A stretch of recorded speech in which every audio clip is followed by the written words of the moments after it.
what you were talking about. In that case, what they did on the dairy part when we were transitioning is they did a special use valuation that valued the business's ability to make money. Now, if anybody's been a dairy farm, you know that lowered it because we were dealing again with high land values, but the ability of the business to make money, it was a special use valuation.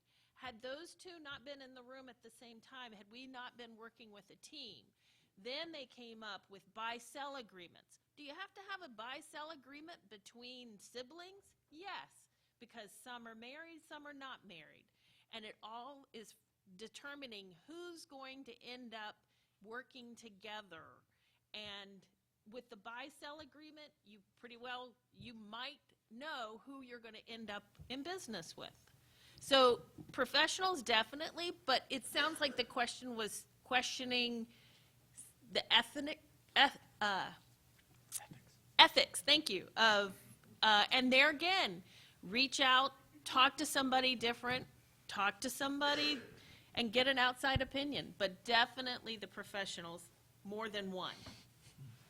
Yes, if I may add, it's the same exactly for us. We have been working with the lawyers and with the, what would I say, tax accountant and commercial about the tax accountant, because one of the most nice or not nice, the more the children are, the more the property will be divided, so the more it will become complicated for the one who wants to run the business, how to run the business. So, as you said, it has been also for us this experience. We have found out what is the best way to transfer the company ownership between children and between the husband and wife, the parent. So it's a very technical matter, and if you're not prepared, as Patty said, when it happens, it can be a nightmare. It can kill your company. It's not a nice subject to talk about, but it is mandatory if you want to preserve your business in the future and your family. Again, we are taking questions on Slido, but we'll take live questions as well. Can you get the microphone over here? I'm loud. But we need you to be on microphone so we can get a recording. Thank you.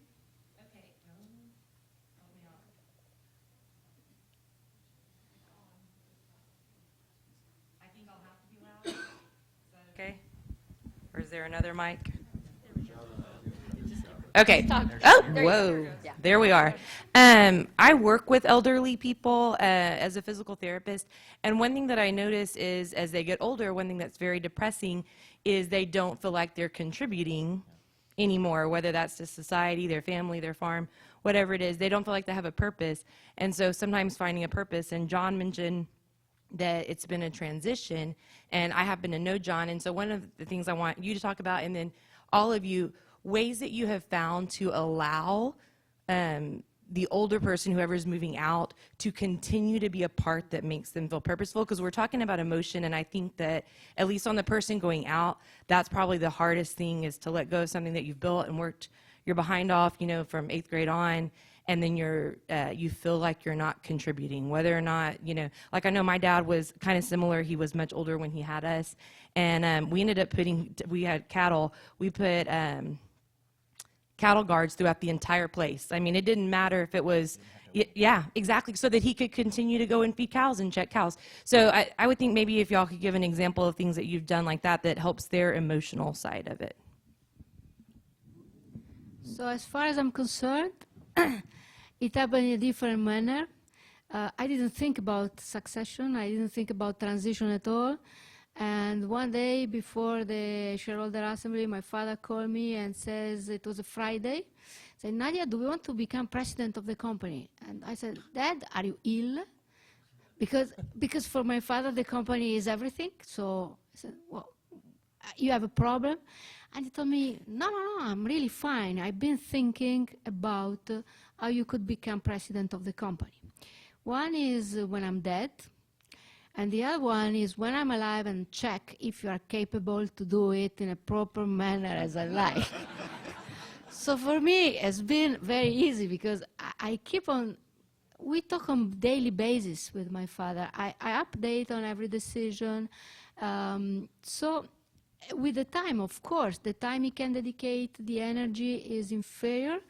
But I think that in this, the family can really be one of the most capable to put all the possibility to make the transition smoother. Of course, it is important. The company has been their business, their life. And if they are so generous to help you to transition, the minimum you have to do is to, and then use competencies, because it's so useful to have somebody who loves you, gives you suggestions. Then you may challenge. But it is really how would I say, my father knows it's important for me, even if I take decision. And he doesn't, he never has the impression not to control completely the company. So for us, I think finding things to do, and I hate to see this because I don't think of my father as an object. He's an incredible man and has been, he's been my best friend for my entire life. And, so to have to find some things for him to do is incredibly hard. But as you were saying, when he feels like he can contribute, that is when he is at his best. And for the last few years, he tried bale hay, and then he got to where he couldn't do that anymore. But we can put him on a tractor, and we can put him on the mower conditioner, and as long as it's an open field, he can go round and round. If there's not a lot of trees, we got a few of those big, Missouri, leading in the Ozarks, they're few and far between, but for the most part, our hay fields are pretty wide open. So I don't want to treat my father like a child because he has earned the right to not have that done to him.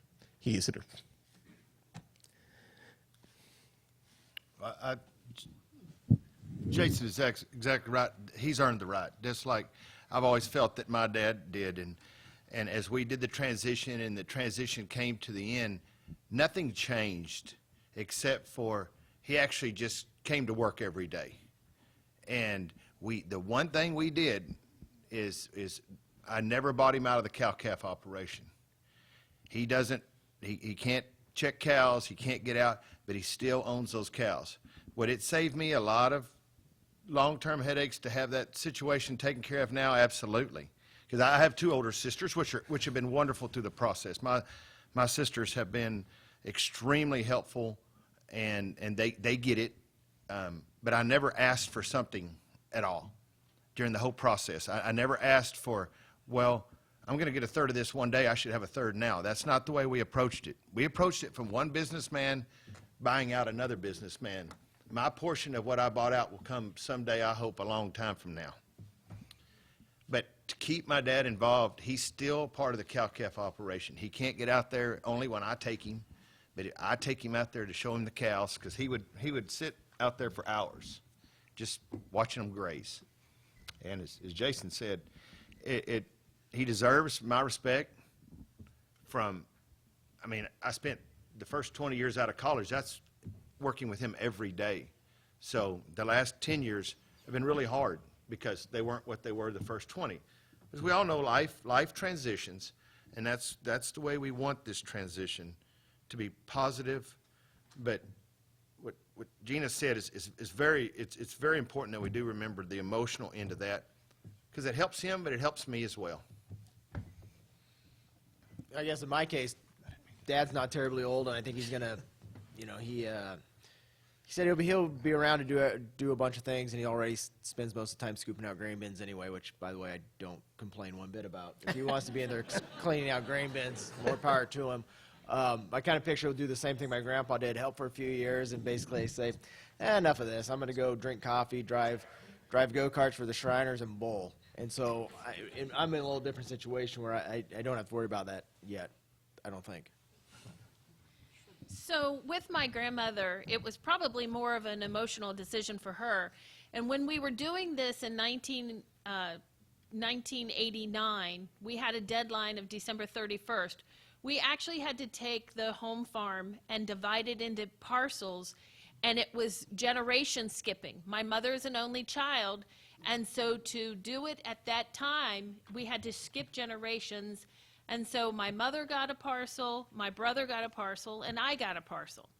Now, I was fortunate enough to grow up in a household with 4 generations under one roof, so my grandmother, it was one living room versus another living room, same house. But I did tell my grandmother, first of all, I thanked her for doing this. And second of all, I promised her, I said, it's all the same piece of property. We're going to treat it all as a family. One is not going to run off and sell a piece to get the money. And I promised her, I said, I will never sell this unless my kids have cancer. And she was okay with that. But I promised her. And and the other thing, I explained to my grandmother, and my husband explained to his family. Both of us respected the individual families enough that when we wrote our wills, my husband did not receive the part of the farm that went to him, and his shares of the farm did not go to me. So that if it happened young, they were never stuck farming with me, and my brother and mother was never with my husband, because who knows about the second wife, what was she going to be like? And so we respected each other's families enough and communicated that to our families so that they knew where we were coming from. So again, it's not just this generation or the older generation, it's all generations communicating the plan. This is an interesting question that came in. Given the emotional difficulty of talking about mortality, has anyone used a therapist or a mental health professional as a facilitator? No, we have not. Anyone Because else? we have, again, it's something where, like Patty said, is something that we have established for the future. So it's something that is less emotional because it's already a past taken decision. So, yes, I've been to counseling many times. I've taken it upon myself also to speak out and start talking about the importance of paying attention to your mental health as well, because it's something that affects all of us. It affects every single person in this room, whether or not you deal with anxiety or depression or anything. We all deal with some sort of uncertainty. We all deal with some sort of grief, especially when you're talking about the things we're talking about here. So yes, I have seen counselors, and I have. I'll feel like, if it's okay, appropriate to talk about what I do is I've started a podcast and a blog that is geared toward mental health and agriculture, and talking through these things with people and doing much of what we're doing here today is getting people with real life experience and talking about the kind of sometimes grueling things that emotionally can happen with this. And you saw in the bio a little bit, if you read it, that I'm a pharmacist as well as a cow-calf operator, and that was the best way for me to kind of join my two professions, if you will. And so yes, I suggest even if you don't think you may need a counselor, it probably is a good idea for everybody to see one. I can't even express that enough. We did not. I probably, I leaned the hardest on my wife. I guess she was my counselor, so she probably needs counseling now. And then I think my dad probably did the same thing with my mom. And my mom was the Switzerland. She was the neutral ground in the family. I could talk to her. he could talk to her, and she was very good at seeing both sides of it. She understood, obviously, her end of the side was his end, but she understood from what she wanted her son's business to go to. So she got both sides of it, but those were probably who we used for counseling. We didn't get a counselor, but I will say when the attorney, with his vast experience, having experience as a farm estate planner, he understood us. And he brought to the table the wisdom of working with families, seeing other situations. And so it kind of goes back to getting good professionals to help you. Here's another question from the audience. What do you do when no one wants to take over the family business? Do you sell and lose it to taxes, or do you just split it between the kids? We have taken a decision that whenever there will be not only a children interested, but a capable children to manage the business, we will split the rule from shareholder to management. So in our company, what we will do in our family is we have created a kind of trust where the children can be a shareholder, take the profit, and in that case, if no one from the family is capable or interested, it will be management to work for us. You will give to a third party, and we will keep the property. Anyone else? I don't have any. Keep it going. Right, to keep it going. So, okay, here's another. Okay, we've got a couple over here. Hold on just a second. She's bringing the microphone. So in 2012, I had an attorney friend tell me that business got a lot busier, and that was because land values tripled. And I think I appreciate the transition. I have a son myself and 2 daughters, and I think this is supposed to be a psychological or talk. That's just the tip of the iceberg.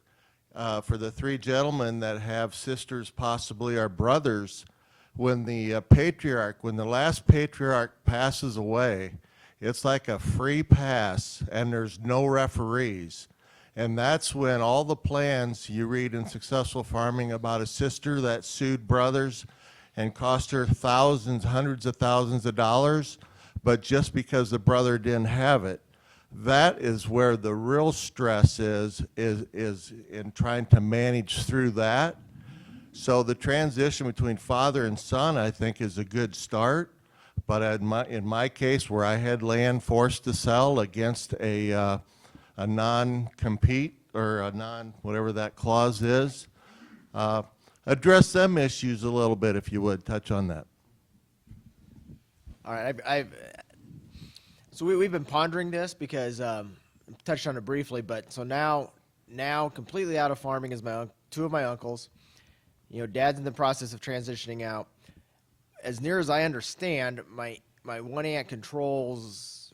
I think I'm going to be very clear here. I think we're trying to nail down all the actual what's going on at the ground, but she will, when Grandma dies, she maybe takes over, and that's right now part of the ground that we farm, plus some of the ground my uncle gave up. And so we were figuring that up one day, that if she decides to say, you know what, I'm going to sell it all because I see the big paycheck,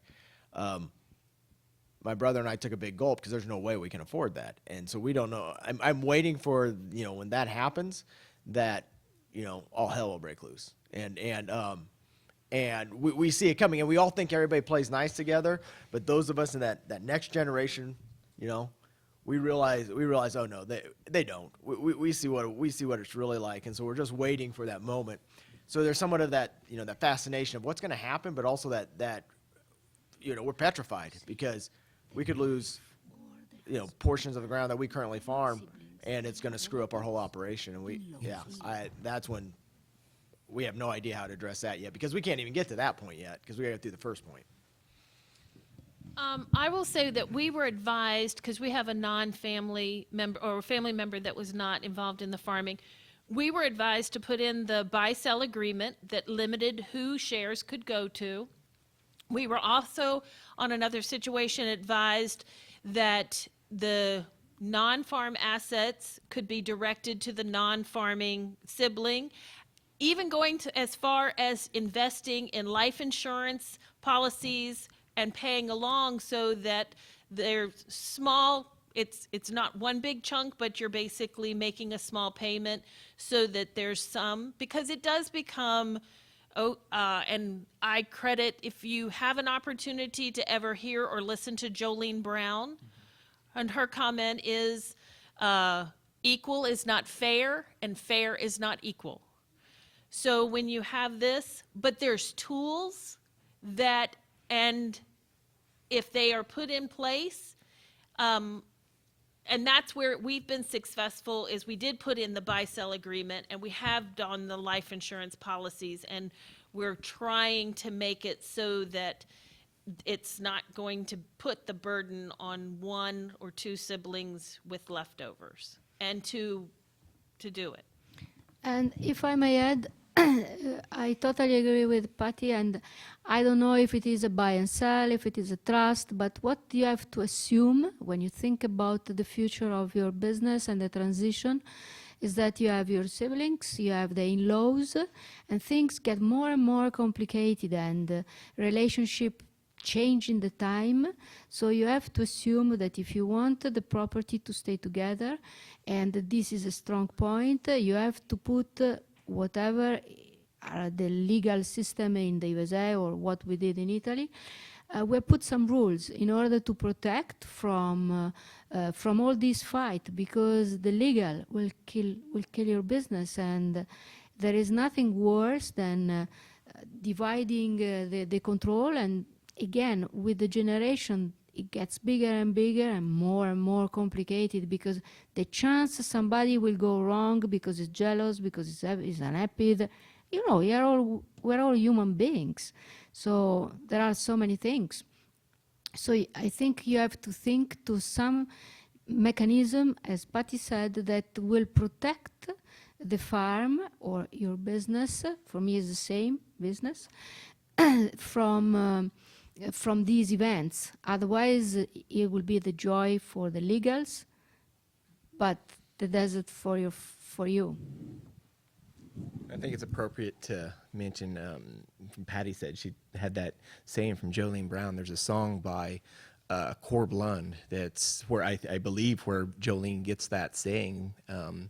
It's called the S Lazy H, and I think everyone should absolutely listen to that song too, because I think it so well lays out the grueling process that a farm or ranch transition can be, because it's just almost exactly the way you described the transition. A daughter who is spending the money and the son can't afford it, and it's incredibly hard, and he's the one who worked it. And I can't say that song. I mean, I don't want to stand up here and talk about one single song, but it affected me so much when I heard it for the first time, and I can't help but see some parallels in almost every farm transition that happens. And I think it's worth everyone in this room to try and take a listen to that. We've got a couple more questions from the crowd. We're bumping up against ending time for this session, but we're going to keep going until they kick us out of the room. So,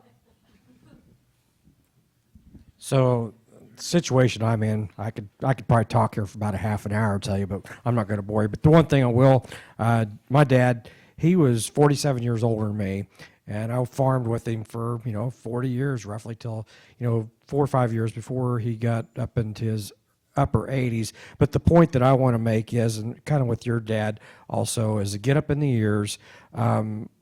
We have to transition as sons, not only as partners, but maybe looking out for them too. And as an individual gets older, they age in the natural aging process. Alzheimer's, dementia starts to set in. I was in denial. My wife told me afterwards, she said, your dad's got Alzheimer's. Oh, I said, no, he's just a little forgetful. Well, he did have it. And really, I think maybe God was looking out for us because transmission went out of the tractor. And I kind of talked to him and says, when was the last time you bought a new tractor? And they said, well, it was 1961. I says, why don't you just go buy a new tractor? Well, that was really a blessing in disguise because it was to the point, Dad, he didn't know how to run it. He couldn't figure it out. I had to put signs on there, just for the shuttle shift to go forward. He was used to an old Dallas Chalmers D17. It could make it go. But the safety aspect of it is the point that I was wanting to make. As our parents get older, neighbors get older, we need to watch out for them, not only for their safety, but others on the roads. Keep them off the roads, driving cars, trucks. In one instance, Dad, he gave me a ride home, and we have train tracks, and he just blew by it. And I says, Dad, this is a train track. Well, I didn't know there's train tracks here. So be aware of that. I was kind of in denial. I realized that later on. So I'd like to talk with you afterwards just for a little bit. I do have another question here. I want to make sure and get this in. What advice would each of you have for someone just getting started in this process? I would suggest to discuss of this when you are younger, because it takes out a lot of emotion. I mean, it's difficult to talk about transition when you are 70, 80 years old. When, like, my father started to talk to me, he was much younger. That's why he challenged me with being the president. So again, I think when you are a little younger, you see the future more far away, and you are also stronger because you are in the best energy you have. So it's more easy to think about a mechanism that can help later the things to happen, while when you do it late, can be much more emotional, much more complicated, and too late for the children. We have decided, for example, to involve the children since they are 16 years old to see what they like. So I think one is timing, the other one, yes, once in your lifetime to set up a value system and a transmission system that you approve, you think it is the most correct, the most responsible for your business, and go through as smoothly as possible, because transition, I don't think is a 6 months, 12 months, unless there is a dramatic situation. It's a long transition. Again, my father, I'm here because my father made a transition with him. So if I exist, it's because of the transition, not only as a children, but as a family company. And this must be well planned. And I think to add to what Nadia said is when things happen 20 or so years before, it gives you room to make some mistakes and gives you some flexibility, and things don't have to be so rigid. You can absolutely change, so right, yeah, when situations change, you can change. And I think the best advice is what I said before, and what I think we've all said is the communication and making sure that everyone is on the same page from generation to generation, and making sure that and I can't say that things are fair, because I don't think that things are ever fair when it comes to, especially when it's like us. There's 5 of us, and I don't think it could ever be fair. But make sure things are right, and make sure things are set up in a way to where in 30, 40 years that you're having a farm or a ranch to transition again. I think to have this process be repeatable as much as possible. I think they're both right. Nadia hit the nail on the head. It's never too early to start the conversation, ever. Start it now. If there's somebody, you may find out they may not want to do it. Yeah. That may not be their goal. So start it early, have the conversation early. It doesn't mean you have to do it today, but again, follow the pattern. It's a transition. It's not a hostile takeover. From whether you are the because I'm done being the son. My next challenge will be as the parent. And I want my son, if he decides to do that, to be successful. So I want to do things to make him successful. My dad wanted to do things to make me successful. Yes, I have to take care of me, and he has to take care of him. So please, look at the big picture, but when you take time, it gives you retrospect, and it gives you a chance to go home and go, you know what? I thought it this way, but in the last 6 months, I definitely see it. I was wrong. Be able to do that, to come in and go, we got to work this a different direction. What do you think? One of the things that I learned early on was, as a son, is to ask my dad what he thinks. But the one thing my dad did is he asked me what I thought. So as a parent, remember that. You don't have to agree with them, but ask them what they think. Communication. In hindsight, we went through, both myself and my wife, when we were coming back, went through a program in Nebraska called Returning to the Farm. And then same thing with my brother and his wife when they came back. It made me realize that we did a really good job of saying, okay, how are we going to get you into the farm? Then it just kind of stopped. There was never that next stage of, okay, well, let's look at this 20 years down the road, 50 years down the road, whatever the case is. How are mom and dad going to leave the farm?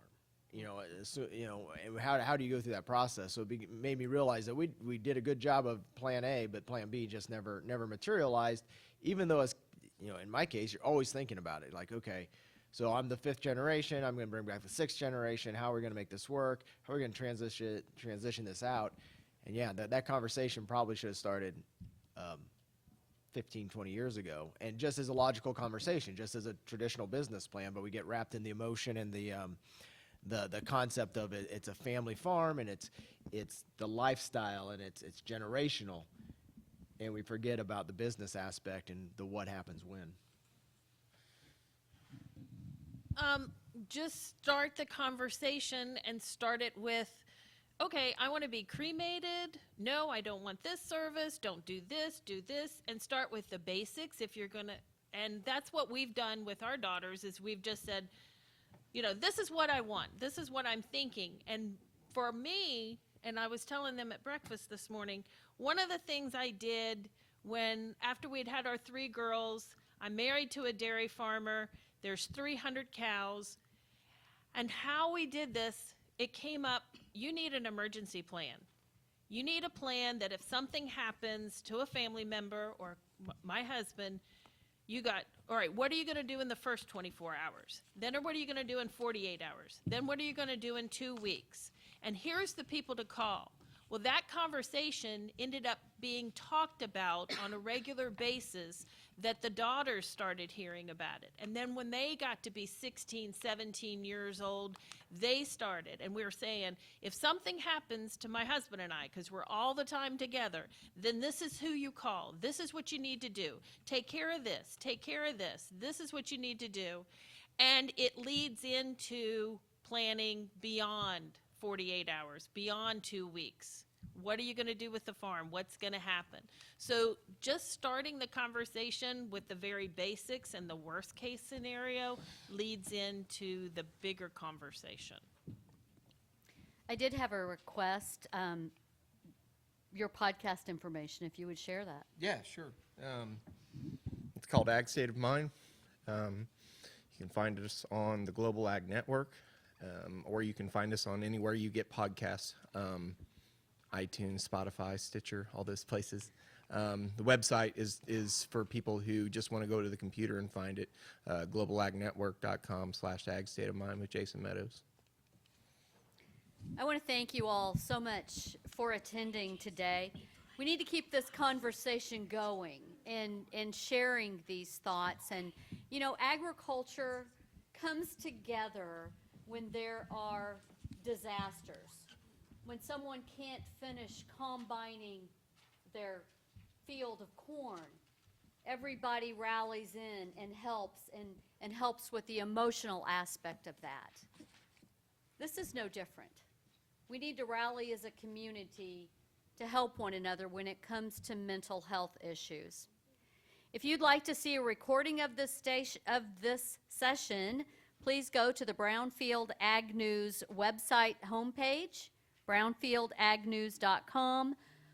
A special thanks to all of our panelists for being here today, and a special thanks to Sipcam Agro for sponsoring this session, because they believe farming is about more than, or it is more. It's our livelihoods. There we go. It's about more than just being a job. You can visit sipcamagrousa.com for more information about them. And finally, there are surveys, I think, for you to complete. I'm not sure where they are. Do you? Okay. Okay. Was this session helpful? And what can we provide you as you navigate the emotional side of succession planning? Thank you. And I have a feeling that most of you will hang around for a few minutes if anyone wants to chat. Again, thank you all so much for coming today. Thank you to you.